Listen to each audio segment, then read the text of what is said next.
Folks, good afternoon. Terry Fitzgerald, MBA Forex University. I hope everybody is doing well.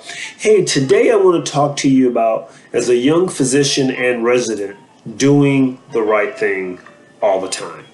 So, I was watching the NBA playoffs, the finals, on Monday between Golden State and the Toronto Raptors.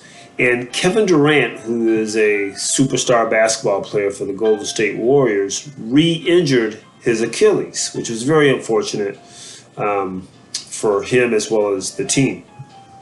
The controversy and the big question that has been asked and circulating is who authorized Kevin's participation? Who signed off on him participating in that game when he had a very sore Achilles? So as information is getting out, we're trying to figure out who all signed off on him going back out on the court. Why this is significant is two reasons. One, he is eligible to be a free agent this summer, or he can opt out of his contract to become a free agent, and he stands to make anywhere from $160 to $250 million. Right? That's a lot of money. $160 million to almost $250 million. But you have to be healthy.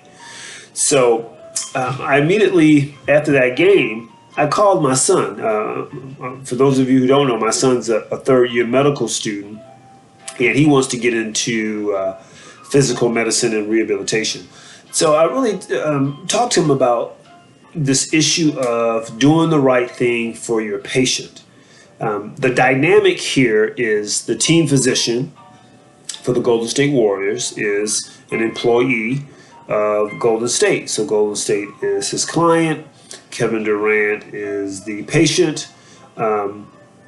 We don't know how or what transpired, but I just want to use this as an example of always try to do the right thing for that patient, no matter how many parties involved. It really comes down to the best medical outcome.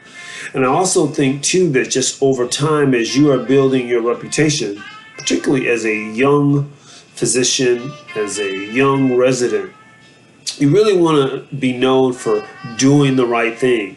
Just because you are skilled to do a procedure does not mean the procedure is needed.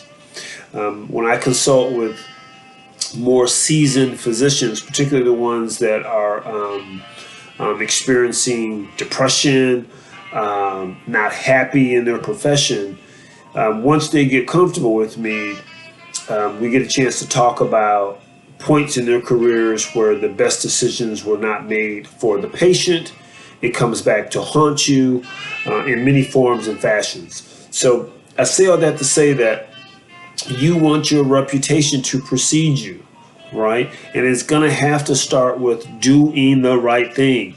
So a patient will come to you and they like to hike and swim and boat and move around and play basketball and all of these things on the weekend.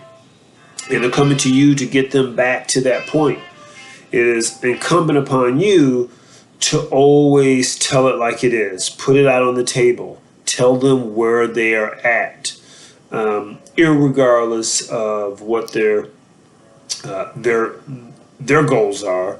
You still have to be truthful with them on what's going on right now. Well, this is where you're at right now. I know you want to get to point B, but we're very much at point A right now, and there's a whole lot of things, a lot of rehabilitating that needs to go on before we can move to B. Anyway, don't want to lecture with you. I just want to remind you that as a young physician, as a young resident, always focus on doing the right thing, right? That's the key to good medical outcomes. I'm sure you know that, if not. So I just want to remind you, do the right thing. That will increase better medical outcomes. It also will help your career and keep you stable and happy with a good reputation. See you guys next time. Thank you for listening to me. If you think this video was of value, please share it with like-minded folks in the community. Would ask you to like this video and feel free to subscribe to the channel. I'll see you next time. Do the right thing.